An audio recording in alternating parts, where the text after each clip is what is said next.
Ladies and gentlemen, I take pride in introducing the greatest show on earth.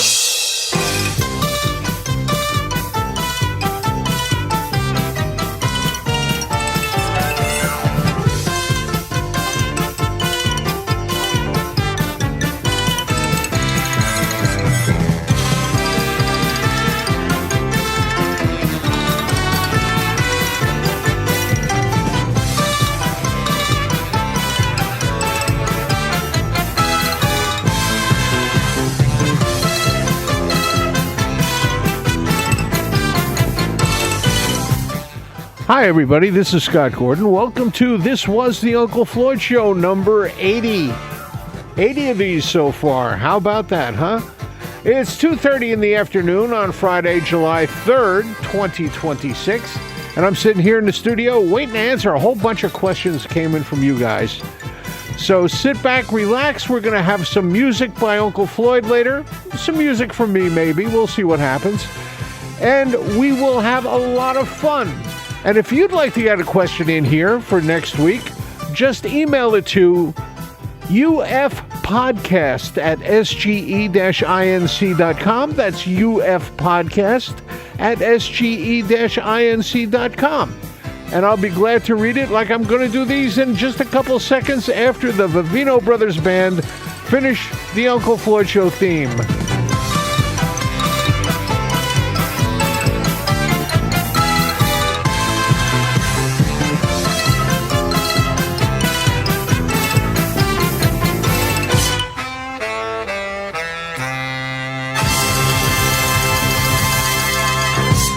A quick personal note, guys, get in your questions as early as possible, as early as you can, because of the fact that I'm having a couple little issues right now. When you get older, things like that happen. When you get issues, you sometimes don't do things exactly the way you'd like to on schedule. Please, get your questions in as soon as possible, and I'll get them on the next podcast. All right, first question. From Charlotte Quinn. There was an Uncle Floyd show featuring a skit with Charlie Stoddard as Rodney Dangerfield, and Charlie nailed it. Then we also saw a tape of a Bottom Line segment when Charlie did Dice Clay, and again, he nailed it. What were some of Charlie's best impersonations, in your opinion? Well, Charlie is probably one of the best impersonators that I've worked with personally. He could nail anybody. Well, one of the reasons why is he was a musician. He's a great keyboardist.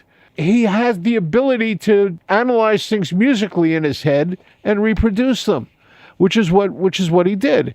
He did such a fine job. Believe it or not, my favorite impersonation Charlie did was of his own father. You guys didn't know him. Charlie's impersonation of his father was immaculate. Movement, everything else. So that's the one I'm going to have to say was my favorite. From Philip Scardilli, here we go. Oh, Charlie again. Charlie Stoddard was great on the show. I think he is or was in an Eric Clapton tribute band. Do you know if he still is? Have you seen them? I believe their name is Bell Bottom Blues. Yes, Charlie was in the Bell Bottom Blues. He recently retired.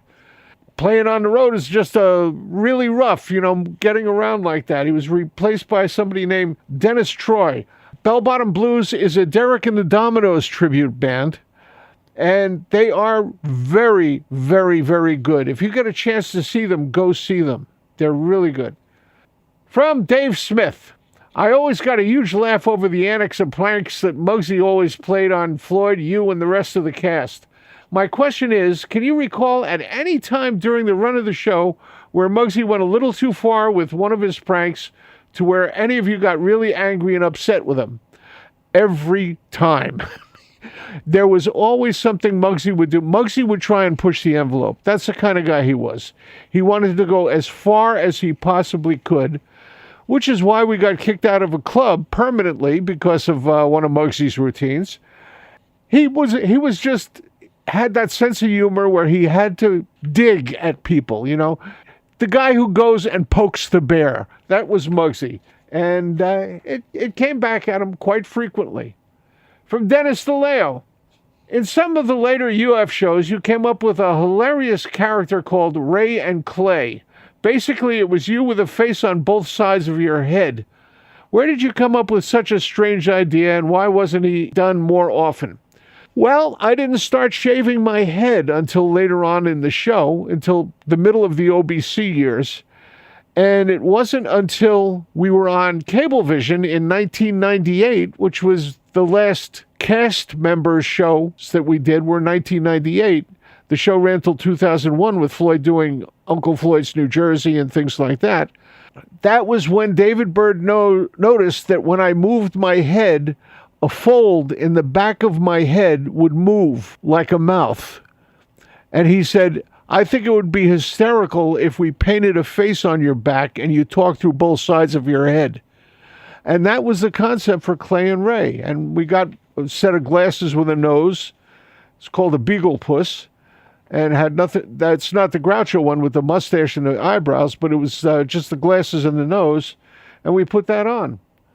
Were there any other characters you, Floyd, or other cast members found unusual or obscure, therefore weren't done too often? Yeah, there were quite a few of them. I did two, actually three I can name. One was Sir John Watercress, who was the Shakespearean actor.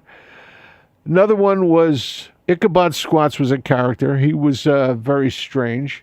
And Max the Tailor was another one. That was me with a long coat and no pants on.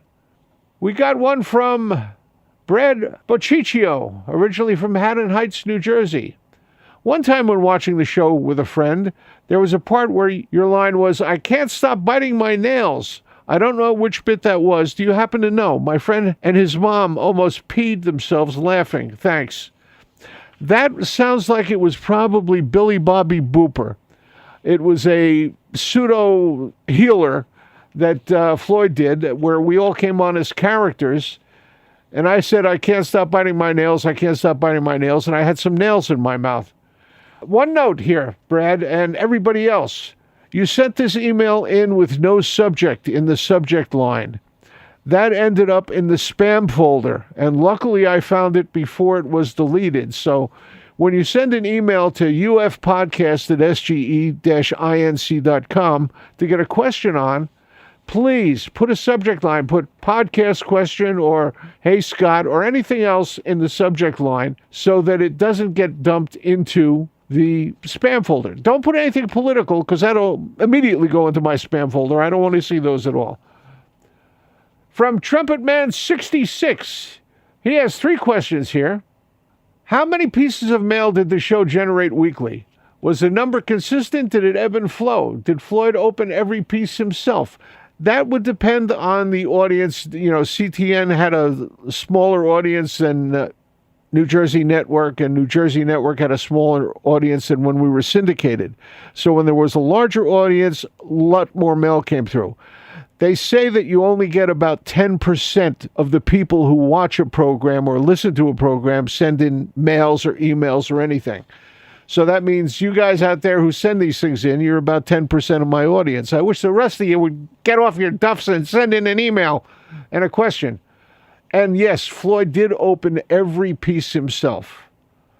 Did the Uncle Floyd Show players get steady mail sent to them in care of the show? Yeah, we did.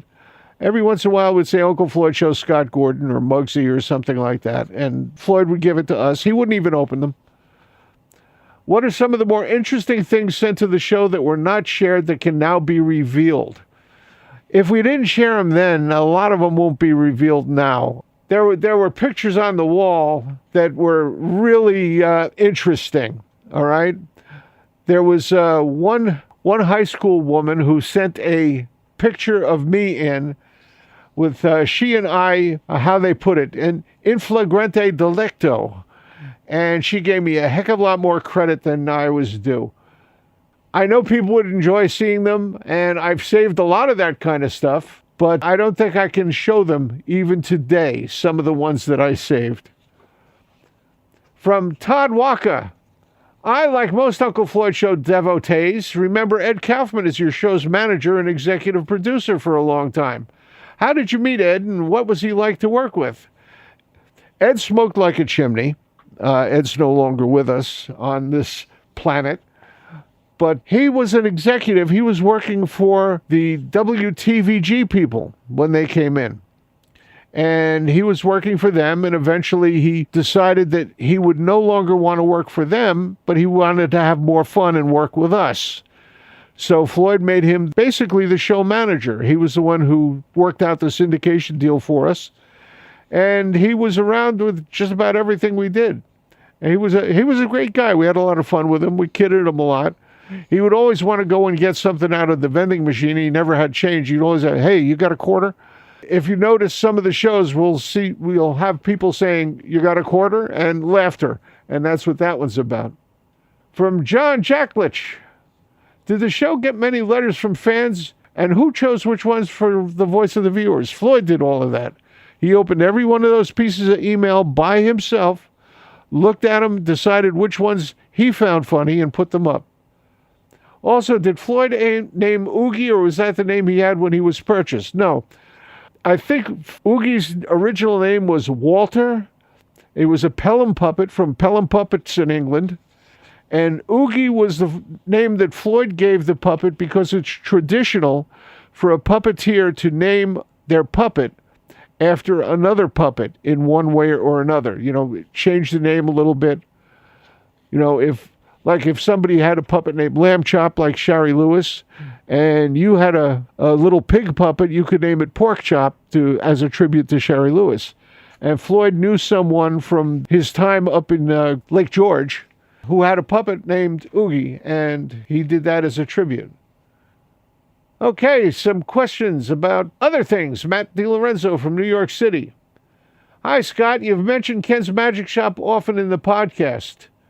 I have fond memories of both a joke and novelty store in Montclair when I was very young, and another store called Abracadabra, which was huge and filled with costumes and masks in addition to magician's tricks. I remember all of those. I visited all of them. They were all local. The one in Montclair, that was Mecca Magic. That was Professor Ted Collins. I'm still friendly with his daughter, Bunny Collins. Unfortunately, Fred, his son, who was a great clown, passed away. They were very good people. Very good people. In fact, they advertised a little bit on the early Uncle Floyd show before I was on the show. Abracadabra, I was in a couple of times. I had an argument with one of the people in Abracadabra. They were sold a magic trick to a kid who wouldn't possibly be able to do it. It was too complicated for him. I said, "Why did you do that? You're just frustrating a kid instead of creating a hobbyist." He said that's what he wanted, took his money. I had a little bit of an argument with that.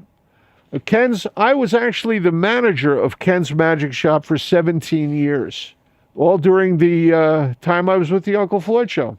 And that's where I got to the Uncle Floyd Show, was through Ken's Magic Shop. Still kind of active in the magic field. I do what's known as bizarre magic. It's strange stuff. I enjoy doing it. Let's take a little break right now. And I'm going to give you a little bit of music that I recorded in my studio with a buddy of mine, a guy by the name of Masklin Arathorn. And he's a fairly talented keyboard player, which you'll hear. And I'm not as good at keyboard. I did the drums and I did the recording. And I think you'll enjoy this. And it's titled Night Clubbing.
From Anthony LaSalle.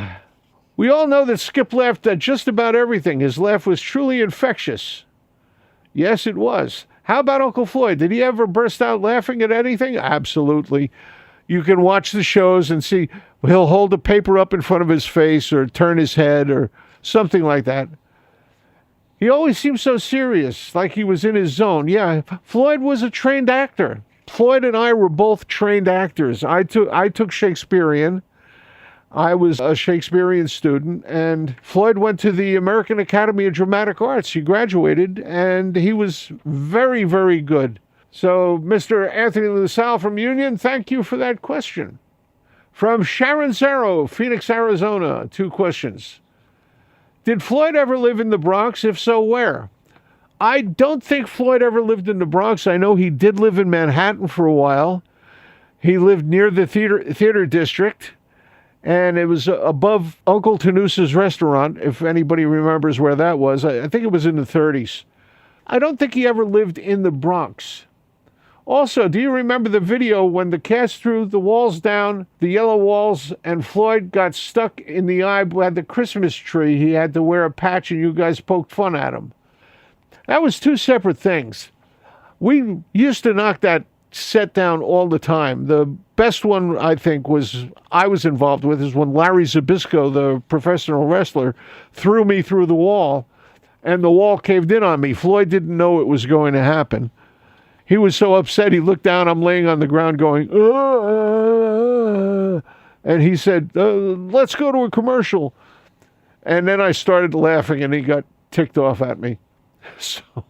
So yeah, that was that. But, as far as the Christmas tree thing, that was a Carl & Son bit where we did the Carl & Son Christmas tree removal company.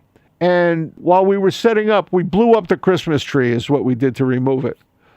And while we were setting up for the punchline, we did the explosion and then we smeared stuff and soot on our faces and got tangled up in the Christmas tree. Floyd accidentally poked himself with one of the tree branches. He scratched his cornea. He did a number on him. I don't know if it ever healed completely. From Eddie McGee, I remember Floyd playing a pro wrestler character. In one of these bits, he got into legit-looking boxing stance. My question is, would you happen to know if Floyd was any kind of athlete growing up? Well, Eddie, that was the wrestling bit that Floyd and I used to do called No Star Wrestling. And I would be some character. He would be Bruno Turpentino. And as far as I know, he might have taken boxing. I think he told me at one time he did take boxing in gym. He learned how to do it. As far as being athletic, he was a trained dancer. He was a tap dancer, and he was very, very good. So he got a lot of his athleticism and flexibility from doing that. Whereas I got my flexibility from doing exercises and learning stunt work.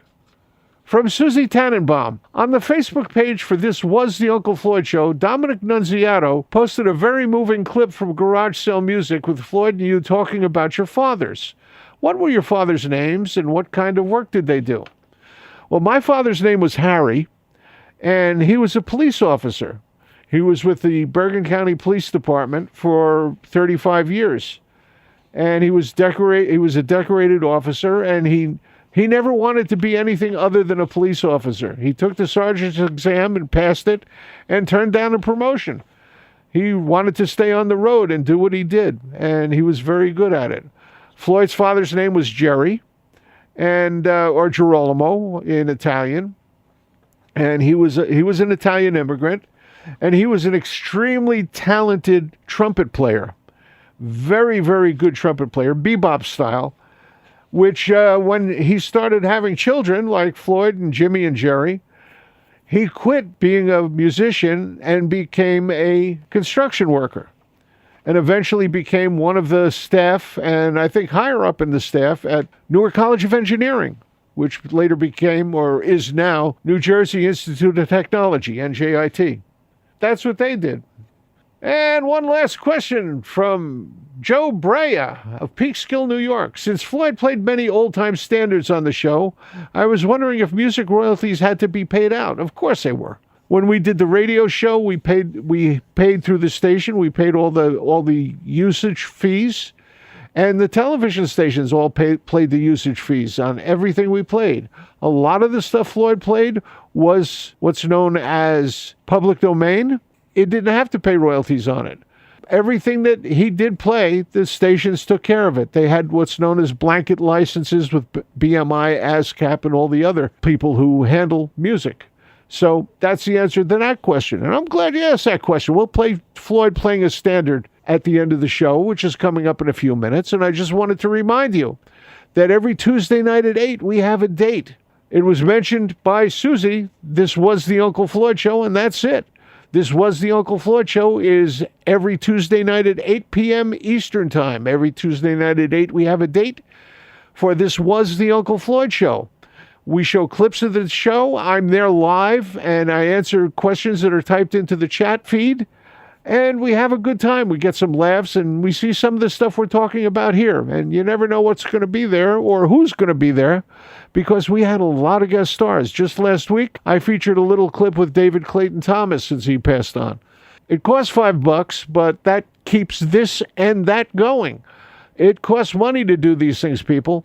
In fact, in the description, there's a link. If you want to give a couple extra bucks to this show, you can go there and click on the link, and takes you to a place where you can actually send me a few bucks to keep this going. That's would be appreciated. But this was the Uncle Floyd Show. You can find it at theunclefloydshow.tv. That's theunclefloydshow.tv. Just type that into your URL, and boom, you're there. So that's it. That's where that comes from. And we'll be back here next week with more of this stuff. And you can hear us at any time you like. You don't have to come at a specific time. But this was the Uncle Floyd Show. One showing. Not archived. Not repeated. So if you want to see it, you got to be there. And that's just the way Floyd liked it. That's by his instructions. Also remember, the most important thing to any show is you guys, you, the audience. Without you, it wouldn't happen. It would not happen at all. We wouldn't be here. We wouldn't be doing this. No one would hear this stuff, and it would disappear forever. And the same with This Was the Uncle Floyd Show. Floyd was always so touched that you guys still remembered what we do and the fun that we have. And we'll see you next time. And taking us out today is Uncle Floyd at the piano, solo, playing You're Nobody Till Somebody Loves You. See you next week.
Till somebody loves you.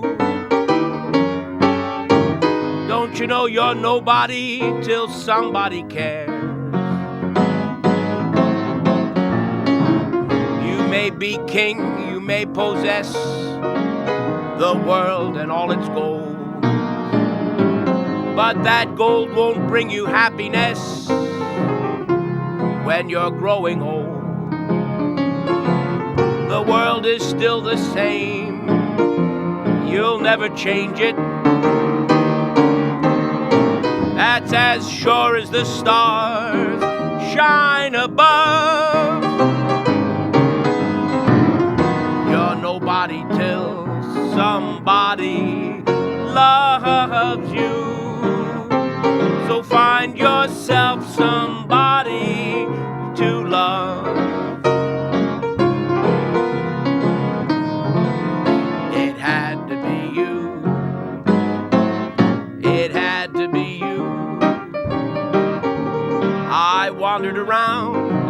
finally found that somebody who could make me be true and even feel blue and even be glad just to be sad thinking of you. Some others, it seems, might try to be mean or even get cross and act like the boss, but that wouldn't do. Nobody else gave me a thrill. With all your faults, I love you still. It had to be you. Oh, wonderful you.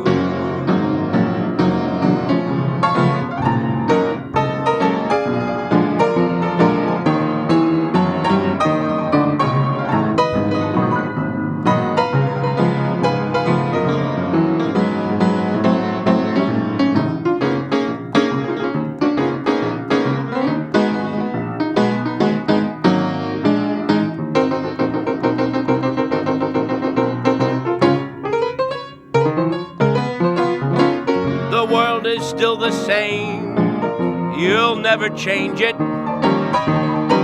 That's as sure as the stars up above.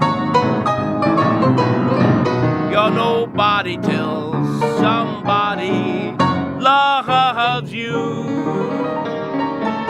Find yourself somebody, find yourself somebody. Find yourself somebody to love.